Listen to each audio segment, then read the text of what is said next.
एक कनेडा का प्रधानमंत्री तुसीं आप देख लो, जिद्दां दा मर्जी उसने अपने सिटीजन की हक दे विच स्टैंड ले लिया।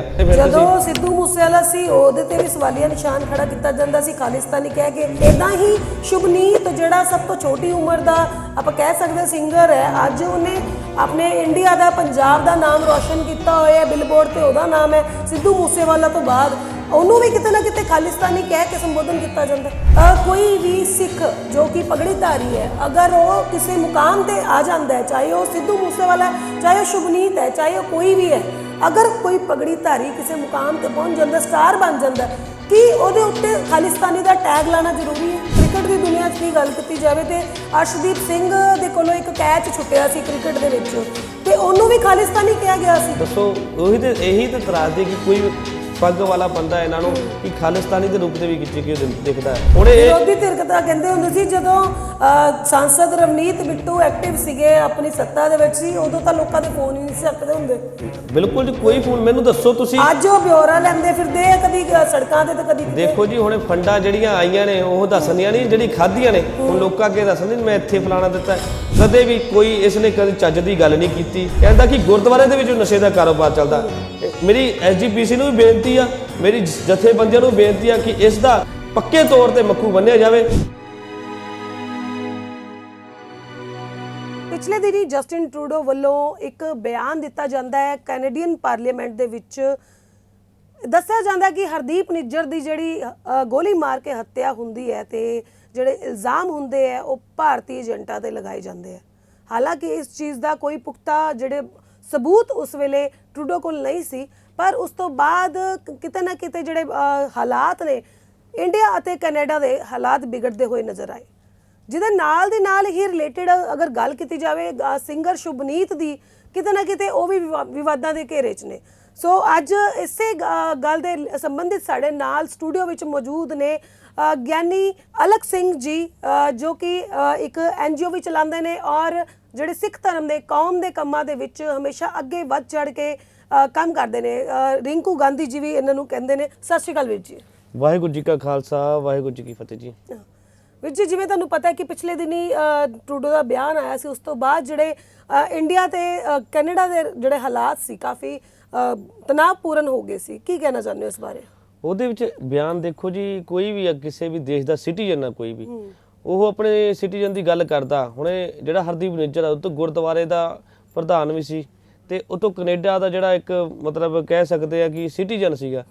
ਤੇ ਚਲੋ ਉਹਨਾਂ ਨੇ ਜਿਹੜੇ ਬਿਆਨ ਦਿੱਤੇ ਨੇ, ਅਸਲ ਦੇ ਵਿੱਚ ਜਿਹੜੀ ਉਹਨਾਂ ਕੋਲ ਏਜੰਸੀਆਂ ਵੱਲੋਂ ਰਿਪੋਰਟ ਆਏਗੀ ਉਹਦੇ ਵਿੱਚ ਦੱਸਿਆ ਕਿ ਭਾਰਤੀ ਜਿਹੜੇ ਕਿ ਏਜੰਸੀਆਂ ਦਾ ਵਿੱਚ ਉਹਦੇ ਵਿੱਚ ਜਿਹੜਾ ਹੱਥ ਆ ਤੇ ਉਸ ਤੋਂ ਭਾਰਤ ਨੂੰ ਵੀ ਉਸਨੇ ਬੇਨਤੀ ਕੀਤੀ ਆ ਕਿ ਸਾਡਾ ਸਾਥ ਦੇ ਕੇ ਜਿਹੜਾ ਦੁੱਧ ਦਾ ਦੁੱਧ ਪਾਣੀ ਦਾ ਪਾਣੀ ਕੀਤਾ ਜਾਵੇ।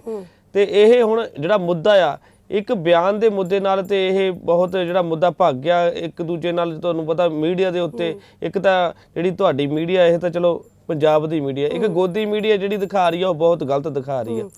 ਲੱਗਦਾ ਕਿਤੇ ਨਾ ਕਿਤੇ ਜਿਹੜੇ ਸਿੱਖਾਂ ਨੂੰ ਖਾਲਿਸਤਾਨੀ ਕਹਿ ਕੇ ਪ੍ਰੈਜ਼ੈਂਟ ਕੀਤਾ ਜਾਂਦਾ, ਕਿਤੇ ਨਾ ਕਿਤੇ ਉਹਨਾਂ ਦੀ ਛਵੀ ਖਰਾਬ ਕੀਤੀ ਜਾਂਦੀ ਹੈ। ਦੇਖੋ ਜੀ, ਖਾਲਿਸਤਾਨੀ ਜਦੋਂ ਜੰਮਦਾ ਹੈ ਸਿੱਖ, ਜਦੋਂ ਇਹ ਦਸਤਾਰ ਸਿਰ ਤੇ ਸੱਜ ਜਾਂਦੀ ਆ ਉਸ ਨੂੰ ਤੇ ਇਹ ਟਾਰਗੇਟ ਕਰਦੇ ਨੇ। ਹੁਣ ਖਾਲਿਸਤਾਨ ਦਾ ਇਹ ਜਿਹੜਾ ਮਤਲਬ ਇਹ ਜੇ ਸਮਝ ਜਾਣ, ਅਸਲ ਦੇ ਵਿੱਚ ਜਿਹੜੇ ਖਾਲਸਾ ਰਾਜ ਮਹਾਰਾਜਾ ਰਣਜੀਤ ਸਿੰਘ ਦੀ ਗੱਲ ਹੁੰਦੀ ਆ।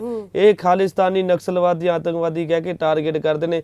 ਇਹ ਪੰਜਾਬ ਦੇ ਵਿੱਚ ਕੀ ਪੂਰੇ ਇੰਡੀਆ ਦੇ ਵਿੱਚ ਜਿਹੜੇ ਸਾਡੇ ਸਿੱਖ ਭਾਈਚਾਰਾ ਵਸ ਰਿਹਾ ਉਹਨਾਂ ਨੂੰ ਵੀ ਇੱਕ ਦੂਜੇ ਨਾਲ, ਹੁਣ ਸੋਸ਼ਲ ਮੀਡੀਆ ਤੇ ਇਹ ਤਾਂ ਨਾ ਹੈਗਾ, ਆਮ ਤੁਸੀਂ ਬੈਠ ਕੇ ਦੇਖ ਲਓ ਹਿੰਦੂ ਮੁਸਲਿਮ ਸਿੱਖ ਈਸਾਈ ਇੱਕ ਦੂਜੇ ਦੇ ਨਾਲ ਇਕੱਠੇ ਰਹਿ ਰਹੇ ਨੇ। ਇਹ ਕੋਈ ਇੱਦਾਂ ਦਾ ਵਿਤਕਰਾ ਨਹੀਂ ਆ। ਪਰ ਜਿਹੜਾ ਖਾਲਿਸਤਾਨੀ ਇਹ ਜਿਹੜਾ ਟੈਗ ਦਿੱਤਾ ਗਿਆ, ਇਹ ਜਿਹੜੀਆਂ ਏਜੰਸੀਆਂ ਵੱਲੋਂ ਭਾਰਤ ਦੀਆਂ ਜਿਹੜੀਆਂ ਸਰਕਾਰਾਂ ਵੱਲੋਂ ਇਹ ਬਾਰ-ਬਾਰ ਜਿਹੜਾ ਦੇਣਾ ਬਹੁਤ ਗਲਤ ਆ। ਤੇ ਇਸ ਕਰਕੇ ਪਹਿਲੇ ਜਿਹੜੀ ਸਾਨੂੰ ਠੇਸ ਪਹੁੰਚਦੀ, ਹੁਣ ਤੁਸੀਂ ਦੇਖੋ ਕਿ ਜਿਸ ਤਰ੍ਹਾਂ ਹੁਣ ਇੱਥੇ ਇਹ ਕਤਲੇਆਮ ਹੋ ਰਿਹਾ ਜਾਂ ਕੋਈ ਵੀ ਇਹ ਚੀਜ਼ਾਂ ਹੋ ਰਹੀਆਂ ਨੇ, ਉਹਨਾਂ ਸਾਨੂੰ ਗੰਭੀਰਤਾ ਨਾਲ ਲੈਣਾ ਚਾਹੀਦਾ ਤੇ ਨਾ ਕਿ ਇੱਕ ਦੂਜੇ ਨਾਲ ਤਾਨੇ ਮਿਹਣੇ ਮਾਰਨੇ ਚਾਹੀਦੇ। ਹੁਣ ਇੱਕ ਕੈਨੇਡਾ ਦਾ ਪ੍ਰਧਾਨ ਮੰਤਰੀ ਤੁਸੀਂ ਆਪ ਦੇਖ ਲਓ, ਜਿੱਦਾਂ ਦਾ ਮਰਜੀ ਉਸਨੇ ਆਪਣੇ ਸਿਟੀਜ਼ਨ ਦੀ ਹੱਕ ਦੇ ਵਿੱਚ ਸਟੈਂਡ ਲੈ ਲਿਆ ਕਿ ਹਾਂ ਉਹ ਇਹੀ ਮੋਦੀ ਸਾਹਿਬ ਨੂੰ ਵੀ ਚਾਹੀਦਾ ਕਿ ਹਾਂ ਉਹ ਵੀ ਨਾਲ ਰਲ ਕੇ, ਜੇ ਤੇ ਇਹ ਇਲਜ਼ਾਮ ਬੇਬੁਨਿਆਦ ਨੇ, ਉਹ ਨਾਲ ਰਲ ਕੇ ਉਹਨਾਂ ਨਾਲ ਸਾਥ ਦੇਣਾ ਚਾਹੀਦਾ ਤਾਂ ਕਿ ਪਤਾ ਲੱਗੇ ਅਸਲ ਦੇ ਵਿੱਚ ਇਹ ਜਿਹੜੀ ਇਹ ਰਿਪੋਰਟ ਆਈ ਆ ਇਹ ਅਮਰੀਕਾ ਦੀ ਏਜੰਸੀ ਵੱਲੋਂ ਆਈ ਗਈ ਆ। ਪਹਿਲੇ ਦੱਸਣਾ ਚਾਹੁੰਦੇ ਆ, ਸੋਸ਼ਲ ਮੀਡੀਆ ਸ਼ਾਇਦ ਨਾ ਪਤਾ ਹੋਵੇ ਲੋਕਾਂ ਨੂੰ, ਜਿਹੜੀ ਹਰਦੀਪ ਸਿੰਘ ਨਿੱਜਰ ਦਾ ਜਿਹੜਾ ਕਤਲ ਹੋਇਆ ਜਾਂ ਉਸਨੂੰ ਮਾਰਿਆ ਗਿਆ ਉਹ ਅਮਰੀਕਾ ਦੀ ਏਜੰਸੀ ਨੇ ਦੱਸਿਆ ਕੈਨੇਡਾ ਦੀ ਏਜੰਸੀ ਨੂੰ। ਇੱਕ ਦੂਜੇ ਪਾਸੇ ਕੈਨੇਡਾ ਦੀ ਏਜੰਸੀ ਇਸ ਪਾਸੇ ਵੀ ਫੇਲ ਹੋਈ ਆ। ਤੇ ਆਪਾਂ ਬਾਕੀ ਇਹ ਜਿਹੜੀ ਆ ਇਹ ਮੁੱਦਾ ਇੱਕ ਬਹੁਤ ਗੰਭੀਰ ਮੁੱਦਾ ਕਹਿ ਸਕਦੇ ਆ। ਇੱਕ ਦੋ ਦੇਸ਼ਾਂ ਦੇ ਵਿੱਚ ਤਣਾਅ ਵਧਣੇ ਨਹੀਂ ਚਾਹੀਦੇ, ਕਿਉਂਕਿ ਬਹੁਤ ਯੂਥ ਉੱਥੇ ਸਾਡਾ 7-8 ਲੱਖ ਯੂਥ ਇੱਥੇ ਸਾਡਾ ਮਤਲਬ ਬੱਚਾ ਬੈਠਾ ਆ, ਉੱਥੇ ਬਜ਼ੁਰਗ ਬੈਠੇ ਨੇ। ਇੱਥੇ ਵੀ ਕੈਨੇਡਾ ਦੇ ਵਿੱਚ ਇੱਕ ਦੂਜੇ ਨਾਲ ਆਪਾਂ ਇਹਨਾਂ ਨੂੰ ਕਿੱਦਾਂ ਸੁਧਾਰਨਾ ਉਹ ਦੇਖਣਾ ਚਾਹੀਦਾ, ਨਾ ਕਿ ਕਰੂਰਤਾ ਫੈਲਾਣੀ ਚਾਹੀਦੀ ਹੈ। ਪਰ ਸਿੰਘ ਸਾਹਿਬ ਕਿਤੇ ਨਾ ਕਿਤੇ ਲੱਗਦਾ ਨਹੀਂ ਕਿ ਜਿਵੇਂ ਜਸਟਿਨ ਟਰੂਡੋ ਨੇ ਮੋਦੀ ਦੇ ਖਿਲਾਫ ਜਾਂ ਭਾਰਤ ਦੇ ਏਜੰਟਾਂ ਦੇ ਵਾਸਤੇ ਇੱਕ ਸਵਾਲੀਆ ਨਿਸ਼ਾਨ ਖੜਾ ਕੀਤਾ ਸੀ ਕਿ ਭਾਰਤ ਜਿਹੜਾ ਕੈਨੇਡਾ ਨਿਵਾਸੀ ਮੇਰਾ ਹਰਦੀਪ ਨਿੱਜਰ ਹੈ ਜਿਹਦੀ ਗੋਲੀ ਮਾਰ ਕੇ ਹੱਤਿਆ ਕੀਤੀ ਗਈ, ਕਿਤੇ ਨਾ ਕਿਤੇ ਉਹ ਖੁਦ ਵੀ ਸਵਾਲਾਂ ਦੇ ਘੇਰੇ 'ਚ ਹੈ ਕਿ ਕੈਨੇਡਾ ਦੀ ਜਿਹੜੇ ਸੁਰੱਖਿਆ ਏਜੰਸੀਆਂ ਜਾਂ ਕੈਨੇਡਾ ਦੀ ਜਿਹੜੀ ਸੁਰੱਖਿਆ ਸਿਸਟਮ ਹੈ ਉਹ ਕਿਤੇ ਨਾ ਕਿਤੇ ਫੇਲ ਹੁੰਦਾ ਨਜ਼ਰ ਨਹੀਂ ਆਇਆ। ਦੇਖੋ ਜੀ, ਕੈਨੇਡਾ ਦਾ ਜਿਹੜਾ ਤੁਹਾਨੂੰ ਪਹਿਲੇ ਹੀ ਦੱਸ ਚੁੱਕਿਆ ਕਿ ਇਹ ਕੈਨੇਡਾ ਦੀ ਏਜੰਸੀ ਵੱਲੋਂ ਨਹੀਂ, ਇਹ ਜਿਹੜੀ ਅਮਰੀਕਾ ਦੀ ਏਜੰਸੀ ਵੱਲੋਂ ਪਤਾ ਲਗਾਇਆ ਗਿਆ ਸੀ ਜੀ ਕਿ ਇਸ ਤਰ੍ਹਾਂ ਹਰਦੀਪ ਨਿੱਜਰ ਦਾ ਜਿਹੜਾ ਕਤਲ ਹੋਇਆ ਤੇ ਇਹ ਭਾਰਤੀ ਏਜੰਸੀਆਂ ਦੇ ਵਿੱਚ ਹੱਥ ਦੱਸਿਆ ਜਾ ਰਿਹਾ। ਤੇ ਇਹ ਹੁਣ ਮੋਦੀ ਸਾਹਿਬ ਨੂੰ ਕਿਸ ਤਰ੍ਹਾਂ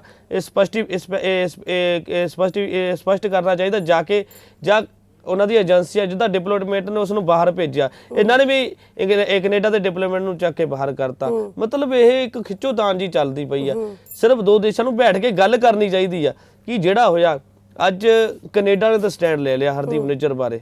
ਚਲੋ ਉਹਦੀ ਏਜੰਸੀ ਅਸੀਂ ਕਹਿ ਸਕੀਏ ਕਿ ਉਹਨਾਂ ਦੇ ਅੱਜ ਸਟੈਂਡ ਲੈ ਰਹੇ, ਜਦੋਂ ਹਰਦੀਪ ਨਿੱਜਰ ਇੱਕ ਟਾਰਗੇਟ ਤੇ ਸੀਗਾ ਤਦ ਵੀ ਤਾਂ ਸਵਾਲੀਆ ਨਿਸ਼ਾਨ ਕੈਨੇਡਾ ਦੇ ਉੱਤੇ ਖੜਾ ਹੁੰਦਾ ਹੈ ਕਿ ਜਿਹੜਾ ਬੰਦਾ ਪਹਿਲੇ ਹੀ ਟਾਰਗੇਟ ਦੇ ਹੈਗਾ ਉਹਨੂੰ ਸੁਰੱਖਿਆ ਕਿਉਂ ਨਹੀਂ ਪ੍ਰੋਵਾਈਡ ਕੀਤੀ ਜਾਈ। ਤੇ ਇਹੀ ਤੇ ਭੈਣੇ ਗੱਲ ਆ। ਜੇ ਅਸੀਂ ਗੱਲ ਕਰੀਏ ਅੱਜ ਭਾਰਤ ਸਰਕਾਰ ਕੋਲ ਬਹੁਤ ਸਾਰੇ ਬੈਠ ਕੇ ਜਿਹੜੀ ਟੇਬਲ ਟਾਕ ਇੱਕ ਗੱਲ ਹੁੰਦੀ ਨਾ, ਬਹੁਤ ਵੱਡੀ ਗੱਲ ਹੁੰਦੀ ਹੈ। ਬਹੁਤ ਸਾਰੇ ਗੱਲਾਂ ਨੇ ਜਿਹੜੀਆਂ ਉਹਨਾਂ ਤੋਂ ਅਸੀਂ ਮੰਗ ਸਕਦੇ ਹਾਂ ਕਿ ਅੱਜ ਤਾਂ ਤੁਹਾਨੂੰ ਹਰਦੀਪ ਨਿੱਜਰ ਦੀ ਜਿੱਦਾਂ ਹੁਣ ਤੁਸੀਂ ਕਹਿ ਰਹੇ ਕਿ ਭਾਰਤ ਤੇ ਇਲਜ਼ਾਮ ਲਾ ਰਹੇ ਹੋ, ਜੇ ਭਾਰਤ ਵਾਕਿਆ ਕਸੂਰਵਾਰ ਨਹੀਂ ਟੇਬਲ ਤੇ ਬੈਠ ਕੇ ਗੱਲ ਕਰ ਸਕਦਾ ਸਿੱਧਾ ਕਿ ਜਦੋਂ ਉਹਨਾਂ ਨੂੰ ਸੁਰੱਖਿਆ ਅਲਾਉਡ ਕੀਤੀ ਗਈ ਸੀ, ਤੁਸੀਂ ਕੈਨੇਡਾ ਸਰਕਾਰ ਨੇ ਉਹਨੂੰ ਸੁਰੱਖਿਆ ਕਿਉਂ ਨਹੀਂ ਦਿੱਤੀ ਹਰਦੀਪ ਨਿੱਜਰ ਨੂੰ, ਕਿ ਜਦੋਂ ਉਸਦੀ ਜਾਨ ਨੂੰ ਖਤਰਾ ਹੀ ਸੀਗਾ।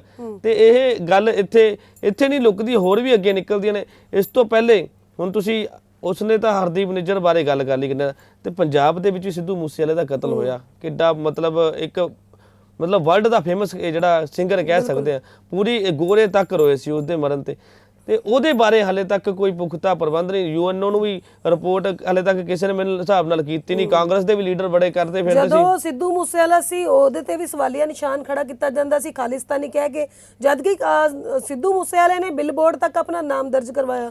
ਇਦਾਂ ਹੀ ਸ਼ੁਭਨੀਤ ਜਿਹੜਾ ਸਭ ਤੋਂ ਛੋਟੀ ਉਮਰ ਦਾ ਆਪਾਂ ਕਹਿ ਸਕਦੇ ਸਿੰਗਰ ਹੈ, ਅੱਜ ਉਹਨੇ ਆਪਣੇ ਇੰਡੀਆ ਦਾ ਪੰਜਾਬ ਦਾ ਨਾਮ ਰੋਸ਼ਨ ਕੀਤਾ ਹੋਇਆ, ਬਿਲਬੋਰਡ ਤੇ ਉਹਦਾ ਨਾਮ ਹੈ। ਸਿੱਧੂ ਮੂਸੇਵਾਲਾ ਤੋਂ ਬਾਅਦ ਉਹਨੂੰ ਵੀ ਕਿਤੇ ਨਾ ਕਿਤੇ ਖਾਲਿਸਤਾਨੀ ਕਹਿ ਕੇ ਸੰਬੋਧਨ ਕੀਤਾ ਜਾਂਦਾ।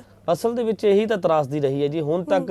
ਜੇ ਇਹ ਦੇਖਿਆ ਜਾਵੇ ਖਾਲਸਾ ਰਾਜ ਤੋਂ ਬਾਅਦ ਜਿਹੜੀ ਆਈ ਹੈ, ਜਦੋਂ ਇਹ 47 ਦੇ ਵਿੱਚ ਸਿੱਖਾਂ ਕੋਲ ਵੀ ਇੱਕ ਆਪਸ਼ਨ ਸੀਗੀ ਕਿ ਅਲੱਗ ਦੇਸ਼ ਬਣਾਉਣ ਦੀ, ਪਰ ਉਹਨਾਂ ਨੇ ਭਾਰਤ ਨਾਲ ਆਉਣ ਲਈ ਚਲੋ ਮਨਜ਼ੂਰੀ ਕੀਤੀ ਕਿ ਅਸੀਂ ਇਹਨਾਂ ਨਾਲ ਰਵਾਂਗੇ, ਕਿਉਂਕਿ ਸਭ ਤੋਂ ਵੱਧ ਕੁਰਬਾਨੀਆਂ ਦੇਖੀ ਜਾਈਏ ਦੇਸ਼ ਲਈ ਪੰਜਾਬੀਆਂ ਦੀਆਂ ਨੇ। ਪਰ ਅੱਜ ਜਦੋਂ ਗੱਲ ਕਰਦੇ ਆ ਕਿ ਜਿੱਦਾਂ ਪਹਿਲੇ ਸਿੱਧੂ ਮੂਸੇਵਾਲੇ ਦੇ ਇੱਕ ਇੰਟਰਵਿਊ ਹੋਈ ਸੀ ਕਿਸੇ ਚੈਨਲ ਤੇ, ਉਹ ਤੇ ਉਸਨੇ ਖਾਲਸਾ ਰਾਜ ਬਾਰੇ ਇੱਕ ਸਪਸ਼ਟ ਗੱਲ ਕੀਤੀ ਸੀ ਕਿ ਜਿਹੜਾ ਖਾਲਿਸਤਾਨ ਜਾਂ ਗੱਲ ਕਰਦੇ ਨੇ ਉਹਦੇ ਵਿੱਚ ਇੱਕ ਖਾਲਸ ਪਿਓਰ ਰਾਜ, ਜਿਹਦੇ ਵਿੱਚ ਤੁਸੀਂ ਮਹਾਰਾਜਾ ਰਣਜੀਤ ਸਿੰਘ ਦਾ ਰਾਜ ਦੇਖ ਲਓ, ਕਿਤਾਬਾਂ ਪੜ੍ਹ ਕੇ ਦੇਖ ਲਓ, ਉਹਦੇ ਵਿੱਚ ਮਤਲਬ ਕੋਈ ਇਹ ਨਹੀਂ ਹੈ ਕਿ ਕੀ ਕਹਿੰਦੇ ਉੱਥੇ ਸਿੱਖ ਹੀ ਰਾਜ ਕਰਦੇ ਸੀ।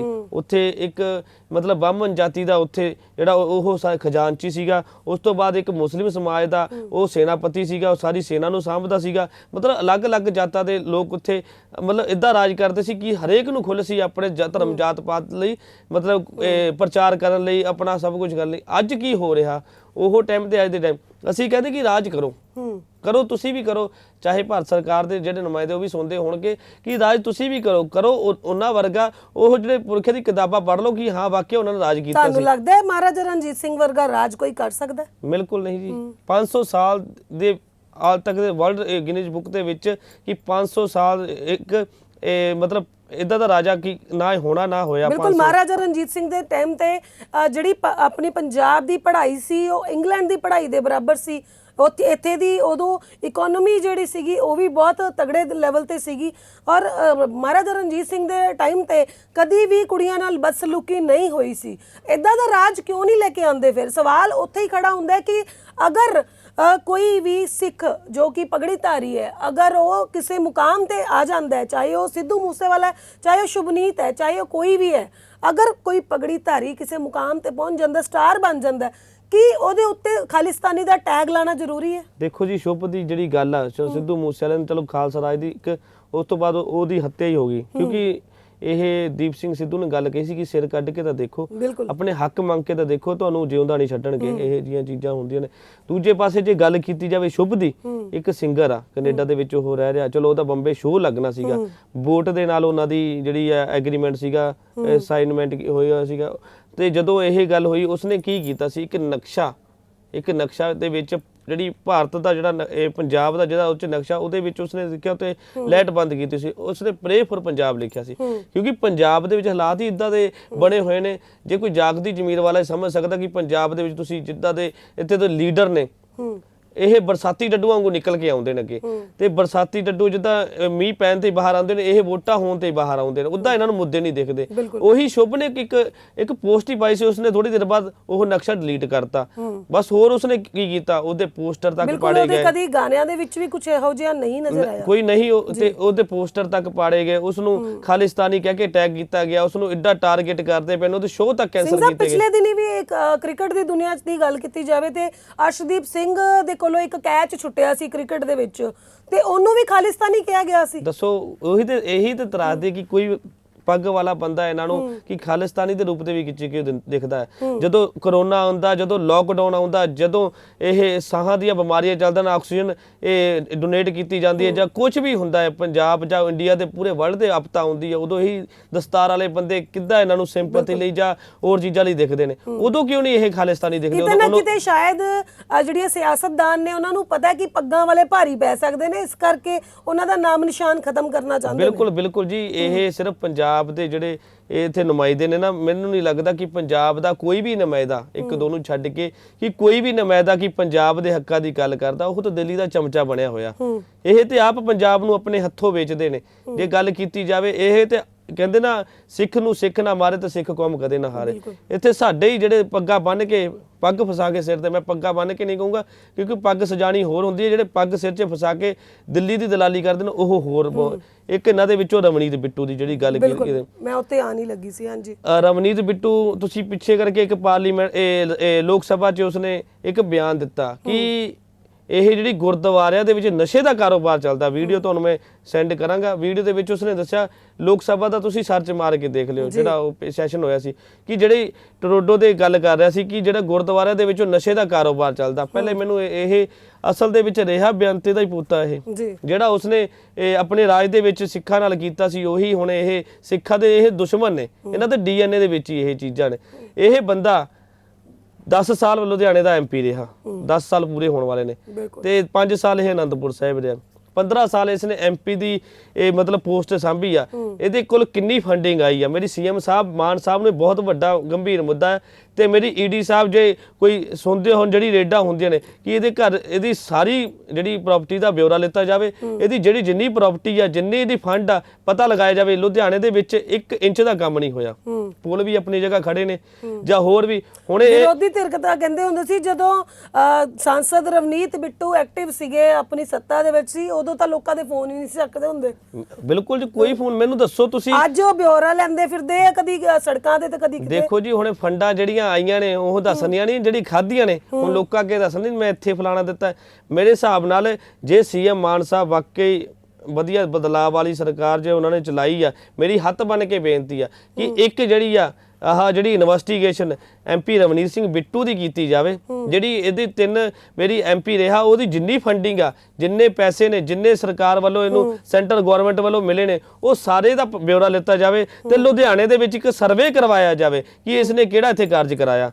ਇਹ ਅਸਲ ਦੇ ਵਿੱਚ ਇਹ ਇੱਕ ਮਤਲਬ ਸਿੱਖਾਂ ਦੇ ਰੂਪ ਦੇ ਵਿੱਚ ਇੱਕ ਡੋਗਰੇ, ਕਹਿੰਦੇ ਨਾ ਡੋਗਰੇ, ਪੁਰਾਣੇ ਟਾਈਮ ਦੇ ਵਿੱਚ ਜਦੋਂ ਖਾਲਸਾ ਰਾਜ ਗਿਆ ਸੀ, ਉਦੋਂ ਡੋਗਰੇ ਆਏ ਸੀ। ਡੋਗਰੇ ਜਿਹੜੇ ਹਿਮਾਚਲ ਦੇ ਵਿੱਚ ਰਹਿੰਦੇ ਸੀ, ਉਹਨਾਂ ਡੋਗਰਿਆਂ ਦੇ ਸਿੱਖੀ ਦੇ ਭੇਸ ਦੇ ਵਿੱਚ ਸੀਗੇ। ਉਹਨਾਂ ਡੋਗਰਿਆਂ ਨੇ ਅੰਗਰੇਜ਼ਾਂ ਦੀ ਚਾਪਲੂਸੀ ਕਰਕੇ ਰਾਜ ਭਾਗ ਅੰਗਰੇਜ਼ਾਂ ਦੇ ਹੱਥ ਕਰਾਤਾ ਸੀ। ਉਹੀ ਹਾਲ ਇਹਨਾਂ ਦਾ ਆ। ਹੁਣ ਇਹ ਪਹਿਲੇ ਬੇਅੰਤ ਇਹਦੇ ਫਾਦਰ ਸਾਹਿਬ ਨੇ ਸਿੱਖਾਂ ਨਾਲ ਬਹੁਤ ਦੁਰਵਿਵਹਾਰ ਕੀਤਾ, ਉਸ ਤੋਂ ਬਾਅਦ ਹੁਣ ਇਹ ਆ ਗਏ ਨੇ। ਇਹ ਬੰਦਾ ਕਦੇ ਵੀ ਕੋਈ ਇਸਨੇ ਕਦੇ ਚੱਜ ਦੀ ਗੱਲ ਨਹੀਂ ਕੀਤੀ। ਜਦੋਂ ਜਿੱਦਾਂ ਬਰਸਾਤੀ ਡੱਡੂ ਬਾਹਰ ਆਉਂਦੇ ਨੇ, ਅਕਸਰ ਵਿਵਾਦਾਂ ਦੇ ਘੇਰੇ 'ਚ ਰਹਿੰਦੇ ਨੇ, ਵਿਵਾਦਾਂ ਦੇ ਘੇਰੇ 'ਚ ਰਹਿਣਾ ਜੀ। ਮੋਦੀ ਦਾ ਇੱਕ ਅਵਲ ਨੰਬਰ ਦਾ ਚਮਚਾ ਹੈ। ਮੈਂ ਕਾਂਗਰਸ ਵਾਲਿਆਂ ਨੂੰ ਦੱਸਣਾ ਚਾਹੁੰਦਾ ਕਿ ਇਹ ਤੁਹਾਡਾ ਸਗਾ ਨਹੀਂ ਆ, ਇਹ ਮੋਦੀ ਦਾ ਇੱਕ ਬਹੁਤ ਕਹਿ ਸਕਦਾ ਨਾ ਕਿ ਇੱਕ ਪਾਲਤੂ ਬੰਦਾ, ਇਹ ਉਹ ਆ, ਬਹੁਤ ਵਫਾਦਾਰ ਆ ਮੋਦੀ ਪ੍ਰਤੀ। ਇਹ ਮੋਦੀ ਦੀਆਂ ਤਾਰੀਫਾਂ ਦੇ ਪੁੱਲ ਬਣਨ ਲਈ ਲੋਕ ਸਭਾ ਦੇ ਵਿੱਚ ਕਿਸ ਤਰ੍ਹਾਂ ਇਹ ਗੱਲਾਂ ਕਰ ਰਿਹਾ, ਇਸ ਨੂੰ ਲੁਧਿਆਣੇ ਦੇ ਵਿੱਚ ਦਿਖਦਾ ਨਹੀਂ ਆ। ਲੁਧਿਆਣੇ ਦੇ ਵਿੱਚ ਲੱਖਾਂ ਵਾਰਦਾਤਾਂ ਹੁੰਦੀਆਂ ਨੇ, ਲੁਧਿਆਣੇ ਦੇ ਵਿੱਚ ਇੰਨੀਆਂ ਘਟਨਾਵਾਂ ਹੋਈਆਂ ਨੇ, ਲੁਧਿਆਣੇ ਦੇ ਵਿੱਚ ਇਹ ਲੁਧਿਆਣੇ ਦਾ MP ਆ, ਦੱਸਣਾ ਚਾਹੁੰਦੇ ਆ। ਲੁਧਿਆਣੇ ਦੇ ਵਿੱਚ ਇੰਨੀਆਂ ਇਹ ਗੱਲਾਂ ਹੁੰਦੀਆਂ ਨੇ, ਕਦੇ ਕਦੇ ਇਸਨੇ ਲੁਧਿਆਣੇ ਦੇ ਕਿਸੇ ਮੁੱਦੇ ਤੇ ਗੱਲ ਕਰਦੇ ਦੇਖਿਆ? ਇਹ ਦਿੱਲੀ ਬੈਠ ਕੇ ਉੱਥੇ ਕੈਮਰੇ ਦੇ ਅੱਗੇ ਬਸ ਭਾਸ਼ਣ ਦੇਣ ਜੋਗਾ, ਹੋਰ ਕੱਖ ਨਹੀਂ ਇਸ ਦੇ ਕੋਲ। ਮੇਰੀ ਬੇਨਤੀ ਆ ਕਿ ਜਿੰਨੇ ਵੀ ਮੇਰੇ ਵੀਰ ਸੁਣਦੇ ਪਏ ਨੇ, ਇਸ ਬੰਦੇ ਦਾ ਜਿਹੜੀ ਗੁਰਦੁਆਰੇ ਦੇ ਵਾਲੀ ਗੱਲ ਕਹੀ ਆ, ਇਹ ਸਿੱਖ ਭਾਵਨਾਵਾਂ ਨੂੰ ਠੇਸ ਪਹੁੰਚਾਈ ਆ ਇਸ ਬੰਦੇ ਨੇ, ਜਿਹੜੀ ਕਿ ਕਹਿੰਦਾ ਕਿ ਗੁਰਦੁਆਰੇ ਦੇ ਵਿੱਚ ਨਸ਼ੇ ਦਾ ਕਾਰੋਬਾਰ ਚੱਲਦਾ। ਮੇਰੀ SGPC ਨੂੰ ਵੀ ਬੇਨਤੀ ਆ, ਮੇਰੀ ਜਥੇਬੰਦੀਆਂ ਨੂੰ ਬੇਨਤੀ ਆ ਕਿ ਇਸ ਦਾ ਪੱਕੇ ਤੌਰ ਤੇ ਮੱਕੂ ਬੰਨਿਆ ਜਾਵੇ, ਇਸ ਨੂੰ ਮਤਲਬ ਪੰਥ ਚੋਂ ਛੇਕਿਆ ਜਾਵੇ, ਗੁਰਦੁਆਰੇ ਦੇ ਵਿੱਚ ਨਾ ਵੜਨ ਦਿੱਤਾ ਜਾਵੇ। ਇਦਾਂ ਦੇ ਇਨਸਾਨ ਨੂੰ ਲੀਡਰ ਹੋਣ ਦਾ ਕੋਈ ਹੱਕ ਨਹੀਂ। ਜਿਹੜੀਆਂ ਵੋਟਾਂ ਦੇ ਉੱਤੇ ਜਾ ਕੇ ਬਾਅਦ ਚੋਂ ਸਿਰ ਤੇ ਪੱਗ ਸਜਾ ਕੇ, ਇਸ ਨੂੰ ਗੁਰੂ ਦੀ ਪੱਗ ਦਾ ਨਹੀਂ ਖਿਆਲ, ਇਸ ਨੂੰ ਲੋਕਾਂ ਦਾ ਨਹੀਂ ਖਿਆਲ, ਇਹ ਕਿਸੇ ਦਾ ਕੀ ਸੱਕਾ ਹੋਊਗਾ। ਤੇ ਇਸ ਕਰਕੇ ਆਉਣ ਵਾਲੇ MP ਦੇ ਇਲੈਕਸ਼ਨਾਂ ਦੇ ਵਿੱਚ ਇਹਦਾ ਉਹ ਹਾਲ ਕੀਤਾ ਜਾਵੇ, ਘਰਾਂ ਦੇ ਵਿੱਚ ਨਾ ਵੜਨ ਦਿੱਤਾ ਜਾਵੇ। ਇਹ ਇਸ ਕਿਸਮ ਦਾ ਬੰਦਾ, ਮੈਡਮ ਅੱਜ ਤੱਕ ਤੁਸੀਂ ਦੇਖਿਆ ਹੋਊਗਾ ਕਿੰਨੇ ਇਹ ਲੁਧਿਆਣੇ ਦੇ ਵਿੱਚ ਮੁੱਦੇ ਨੇ, ਤੁਸੀਂ ਘੁੰਮਦੇ ਰਹਿੰਦੇ ਹੋ, ਮੀਡੀਆ ਘੁੰਮਦੇ ਰਹਿੰਦੇ ਨੇ, ਕਿੰਨੇ ਕੰਮ ਰੁਕੇ ਹੋਏ ਨੇ, ਕਿੰਨਾ ਕੁਝ ਰੁਕਿਆ ਹੋਇਆ। ਹਲੇ ਤਾਂ MP ਆ, ਸੈਂਟਰ ਦੀ ਇਹਦੀ ਮੋਦੀ ਨਾਲ ਇੰਨੀ ਬਣਦੀ ਆ, ਕਿਉਂ ਨਹੀਂ ਕੰਮ ਕਰਵਾ ਰਿਹਾ? ਅਸਲ ਦੇ ਵਿੱਚ ਇਹ VOTING ਲਈ ਹੁਣ ਵੋਟਾਂ ਆ ਗਈਆਂ MP ਦੀਆਂ, ਹੁਣ ਦੇਖ ਲਿਓ ਹਰੇਕ ਮੁੱਦੇ ਤੇ ਇਹ ਲਾਈਵ ਹੋਊਗਾ, ਹਰੇਕ ਮੁੱਦੇ ਤੇ। 4.5 ਸਾਲ ਇਹ ਬਿਲਕੁਲ ਨਹੀਂ ਦੇਖਿਆ। ਇਹ ਅਸਲ ਦੇ ਵਿੱਚ ਇਹੋ ਜਿਹੇ ਲੀਡਰ ਪੰਜਾਬ ਦੇ ਸਕੇ ਨਹੀਂ ਹੁੰਦੇ ਜਿਹੜੇ ਦਿੱਲੀ ਦੀਆਂ ਦਲਾਲੀਆਂ ਕਰਦੇ ਨੇ। ਦੇਖਿਆ ਜਾਵੇ ਤਾਂ ਪੰਜਾਬ ਦੇ ਵਿੱਚ ਹੋਰ ਕਈ ਮੁੱਦੇ ਨੇ, ਪਰ ਕਿਤੇ ਨਾ ਕਿਤੇ ਬੇਤੁਕੇ ਮੁੱਦਿਆਂ ਤੇ ਜਿਹੜੀਆਂ ਸਿਆਸਤ ਹੈ, ਸਿਆਸਤਦਾਨ ਹੈ, ਉਹ ਖੁਦ ਵੀ ਲੜਦੇ ਨੇ, ਔਰ ਜਿਹੜੀ ਆਮ ਜਨਤਾ ਉਹਨਾਂ ਨੂੰ ਵੀ ਕਿਤੇ ਨਾ ਕਿਤੇ ਵਿਵਾਦਾਂ 'ਚ ਖੜਾ ਕਰ ਦਿੰਦੀ ਹੈ। ਬਿਲਕੁਲ ਬਿਲਕੁਲ ਜੀ। ਸਿਮਰਜੀਤ ਸਿੰਘ ਮਾਨ ਦੀ 1.5 ਸਾਲ MP ਰਿਹਾ ਉਹ, ਠੀਕ ਆ, ਚਲੋ ਉਸ ਨੂੰ ਕਹਿੰਦੇ ਸੀ ਕਿ ਉਸਨੇ ਕੁੱਖ ਨਹੀਂ ਕਰਨਾ, ਫਿਰ ਵੀ ਉਸ ਬੰਦੇ ਨੇ ਜੋ ਕੁਝ ਵੀ ਕੀਤਾ ਠੀਕ ਕੀਤਾ। ਹੋਰ ਵੀ ਕਈ, ਭਗਵੰਤ ਮਾਨ ਸਾਹਿਬ ਵੀ MP ਰਹੇ ਨੇ 10 ਸਾਲ, ਉਹਨਾਂ ਨੇ ਵੀ ਸੰਗਰੂਰ ਲਈ ਬਹੁਤ ਕੁਝ ਕੀਤਾ। ਹੋਰ ਵੀ ਬਥੇਰੇ MP ਰਹੇ ਨੇ ਜਿਨ੍ਹਾਂ ਨੇ ਪੰਜਾਬ ਦੇ ਮੁੱਦੇ ਚੱਕੇ ਨੇ। ਪਰ ਇਹ ਇਨਸਾਨ, ਇਸਨੇ ਸਿਰਫ ਔਰ ਸਿਰਫ ਮੋਦੀ ਦੀ ਚਮਚਾਗਿਰੀ ਤੋਂ ਇਲਾਵਾ ਹੋਰ ਕੱਖ ਨਹੀਂ ਕਰਨਾ ਹੁੰਦਾ। ਦੂਜੀ ਗੱਲ, ਇਹੋ ਜਿਹੇ ਲੀਡਰਾਂ ਦਾ ਬਾਈਕਾਟ ਕਰਨਾ ਚਾਹੀਦਾ। ਤੇ ਆਉਣ ਵਾਲੇ ਪੰਜਾਬ ਦੇ ਵਿੱਚ ਜਿਹੜਾ ਮਾਹੌਲ ਆ ਪੰਜਾਬੀਆਂ ਲਈ ਬਹੁਤ ਵਧੀਆ। ਇੱਥੇ ਸਿੱਖ ਹਰੇਕ ਧਰਮ ਦਾ ਸਤਿਕਾਰ ਹੁੰਦਾ, ਹਰ ਧਰਮ ਇੱਕ ਦੂਜੇ ਨਾਲ ਮਿਲ ਜੁਲ ਕੇ ਰਹਿੰਦਾ, ਇਦਾਂ ਦੀ ਕੋਈ ਗੱਲ ਨਹੀਂ। ਬਾਕੀ ਕੈਨੇਡਾ ਤੇ ਲੱਗਦਾ ਹੈ ਸਿੰਘ ਸਾਹਿਬ ਕਿਤੇ ਨਾ ਕਿਤੇ ਕਿ ਕੁਝ ਚੁਣਿੰਦਾ ਲੋਕਾਂ ਦੇ ਕਾਰਨ ਜਿਹੜੀ ਸਿੱਖ ਕੌਮ ਹੈ ਕਿਤੇ ਨਾ ਕਿਤੇ ਦਾਗਦਾਰ ਹੁੰਦੀ ਹੈ। ਬਿਲਕੁਲ ਜੀ, ਬਿਲਕੁਲ ਹੈਗੇ ਨੇ ਸਾਡੀ ਸਿੱਖ ਕੌਮ ਦੇ ਵਿੱਚ ਵੀ ਇਦਾਂ ਦੇ ਕਈ ਜਿਹੜੇ ਦੱਸਿਆ ਤਾਂ ਹੈਗਾ ਦਿੱਲੀ ਦੀਆਂ ਦਲਾਲੀਆਂ ਕਰਦੇ ਜੀ, ਦਿੱਲੀ ਦੀ ਚਮਚਾਗਿਰੀ ਕਰਦੇ ਨੇ। ਪਰ ਸਾਨੂੰ ਇਹੋ ਜਿਹੇ ਲੋਕ ਨਹੀਂ, ਕਿ ਉਹ ਗੁਰੂ ਸਾਹਿਬ ਦੇ ਜਿਹੜੇ ਬਚਨ ਅਟਲ ਨੇ, ਕਰਨੀਨਾਮਾ ਦੇ ਵਿੱਚ ਵੀ ਲਿਖਿਆ ਗਿਆ ਸਾਰੀਆਂ ਚੀਜ਼ਾਂ। ਤੇ ਉਹ ਜਿਹੜੇ ਬਾਣੀ ਪੜ੍ਹਦੇ ਨੇ, ਜਿਹੜੇ ਬਾਣੀ ਦਾ ਉਚਾਰਨ ਕਰਦੇ ਨੇ, ਸਾਰਿਆਂ ਨੂੰ ਪਤਾ ਕਿ ਅਸੀਂ ਇਸ ਕਰਕੇ ਜਿਹੜੇ ਅਸਲ ਸਿੰਘ, ਜਿਹੜੇ ਅਸਲ ਗੁਰਸਿੱਖ ਨੇ ਨਾ, ਉਹ ਕਦੇ ਵੀ ਕਿਸੇ ਦਾ ਮਤਲਬ ਬੁਰਾ ਨਹੀਂ ਚਾਹੁੰਦੇ। ਜੇ ਇਦਾਂ ਦੀ ਗੱਲ ਹੁੰਦੀ 47 ਦੇ ਵਿੱਚ ਸਭ ਤੋਂ ਵੱਧ ਸ਼ਹੀਦੀ ਪੰਜਾਬ ਦੇ ਲੋਕ ਹੋਏ, ਸਭ ਤੋਂ ਵੱਧ ਸ਼ਹੀਦੀ ਸਿੱਖ ਹੋਏ। ਕੌਮ ਕੁਰਬਾਨੀਆਂ ਨਾਲ, ਬਲੀਦਾਨੀਆਂ ਨਾਲ, ਖੂਨ ਨਾਲ ਸਿਰਜੀ ਹੋਈ ਕੌਮ ਹੈ, ਤੇ ਉਹਦੇ ਉੱਤੇ ਖਾਲਿਸਤਾਨੀ ਦਾ ਟੈਗ ਲਗਾਉਣਾ ਔਰ ਬਿਨਾਂ ਕਿਸੇ ਵਜ੍ਹਾ ਤੋਂ, ਬਿਨਾਂ ਕਿਸੇ ਪੁਖਤਾ ਸਬੂਤ ਤੋਂ ਕਿੱਥੇ ਤੱਕ ਇਹ ਜਾਇਜ਼ ਹੈ, ਇਹਦਾ ਸਵਾਲ ਬਿਲਕੁਲ ਜਨਤਾ ਤੋਂ ਵੀ ਚਾਹੀਦਾ ਹੈ। ਔਰ ਤੁਹਾਡੀ ਕੀ ਰਾਏ ਹੈ ਇਸ ਬਾਰੇ? ਮੇਰੀ ਇਹੀ ਰਾਏ ਜੀ, ਕੋਈ ਵੀ ਜਦੋਂ ਕੋਈ ਲੋ ਲੈਵਲ ਤੋਂ ਉੱਠ ਕੇ ਅੱਪਰ ਲੈਵਲ ਤੇ ਜਾਂਦਾ ਨਾ, ਜਦੋਂ ਦੇਸ਼ ਦਾ ਹੁਣ ਹੈ ਤੇ ਵੈਸੇ ਨਾਮ ਤਾਂ ਇੰਡੀਆ ਦਾ ਹੀ ਵਜਣਾ, ਜੇ ਸ਼ੁਭ ਇੰਡੀਆ ਦੇ, ਪੰਜਾਬ ਇੰਡੀਆ ਦੇ ਵਿੱਚ ਜੇ ਤੁਸੀਂ ਨਹੀਂ ਸਮਝਦੇ ਉਹ ਅਲੱਗ ਗੱਲ ਆ।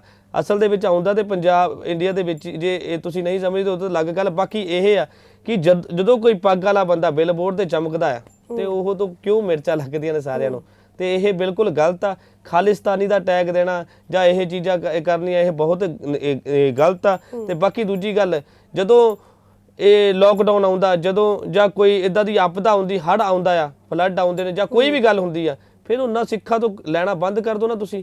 ਮੈਂ ਉਹਨਾਂ ਨੂੰ ਵੀ ਅਪੀਲ ਆ ਕਿ ਮਦਦ ਕਰਨਾ ਹੀ ਬੰਦ ਕਰ ਦੋ, ਫਿਰ ਪਤਾ ਲੱਗ ਜਾਊਗਾ ਕਿ ਅਸਲ ਕਿਤੇ ਨਾ ਕਿਤੇ ਸਵਾਰਥ ਦੀ ਭਾਵਨਾ ਫਿਰ ਆ ਜਾਂਦੀ। ਕਿਤੇ ਨਾ ਕਿਤੇ ਦੇਖਿਆ ਜਾਵੇ ਜਦੋਂ ਸਿੱਖ ਕੌਮ ਮੁਸੀਬਤ ਚ ਹੁੰਦੀ ਤਦ ਹੋਰ ਕੋਈ ਅੱਗੇ ਨਹੀਂ ਖੜਦਾ ਉਹਨਾਂ ਦੇ। ਦੇਖੋ ਜੀ, ਇਹੀ ਸੋਸ਼ਲ ਮੀਡੀਆ, ਜਿਹੜੀ ਇਹੀ ਜਿਹੜੇ ਮੋਦੀ ਦੇ ਜਿਹੜੇ ਤੁਹਾਨੂੰ ਪਤਾ ABP ਨੇ, ਹੋਰ ਵੀ ਕਈ ਚੈਨਲ ਨੇ ਜਿਹੜੇ ਇਹੀ ਸਿੱਖਾਂ ਨੂੰ ਖਾਲਿਸਤਾਨੀ ਫਲਾਣਾ ਧਮਕਾਣਾ ਕਹਿ ਕੇ ਕਹਿੰਦੇ ਸੀ, ਅੱਜ ਉਹੀ ਜਦੋਂ ਪਤਾ ਲੱਗ ਰਿਹਾ, ਉਹੀ ਕਹਿ ਰਹੇ ਨੇ ਕਿ ਤੁਸੀਂ ਤਾਂ ਹਿੰਦੁਸਤਾਨ ਦੀ ਰਾਖੀ ਲਈ ਆਏ ਹੋ, ਗੁਰੂ ਗੋਬਿੰਦ ਸਿੰਘ ਪਾਤਸ਼ਾਹ ਨੇ ਤੁਹਾਨੂੰ ਇਸ ਲਈ ਭੇਜਿਆ। ਚਲੋ ਕਿਤੇ ਨਾ ਕਿਤੇ ਕਿਤੇ ਨੈਸ਼ਨਲ ਮੀਡੀਆ ਨੇ ਮੰਨਿਆ ਤਾਂ ਸਹੀ ਕਿ ਜਿਹੜੇ ਸਿੰਘ ਨੇ ਉਹ ਹਿੰਦੂਆਂ ਦੀ ਰਾਖੀ ਕਰਦੇ ਨੇ, ਕਿਤੇ ਨਾ ਕਿਤੇ ਇਨਡਾਇਰੈਕਟਲੀ ਵੇ ਨਾਲ ਹੀ ਸਹੀ, ਚਲੋ ਮੰਨਿਆ ਤਾਂ ਸਹੀ। ਦੇਖੋ ਜੀ ਉਹੀ ਤੇ ਗੱਲ ਆ, ਅਸਲ ਦੇ ਵਿੱਚ ਜੇ ਦੇਖਿਆ ਜਾਵੇ ਤੇ ਇਹ ਭਾਰਤ ਦੇ ਵਿੱਚ ਹੁਣੇ ਹਿੰਦੂ ਹੀ ਪ੍ਰਧਾਨ ਮੰਤਰੀ ਆ, ਸਭ ਕੁਝ ਹਿੰਦੂਆਂ ਦੇ ਹੱਥ ਦੇ ਵਿੱਚ ਆ, ਫਿਰ ਵੀ ਇੱਥੇ ਕੁੜੀਆਂ ਨਾਲ ਰੇਪ ਹੋ ਰਹੇ ਨੇ, ਕੁੜੀਆਂ ਨੂੰ ਮਾਰਿਆ ਜਾ ਰਿਹਾ, ਇੱਥੇ ਬਲਤਕਾਰ ਹੋ ਰਹੇ ਨੇ, ਇੱਥੇ ਅਗਵਾ ਕੀਤੇ ਜਾ ਰਹੇ ਤੇ ਸ਼ਰੇਆਮ ਕਤਲकांड ਹੋ ਰਹੇ ਨੇ।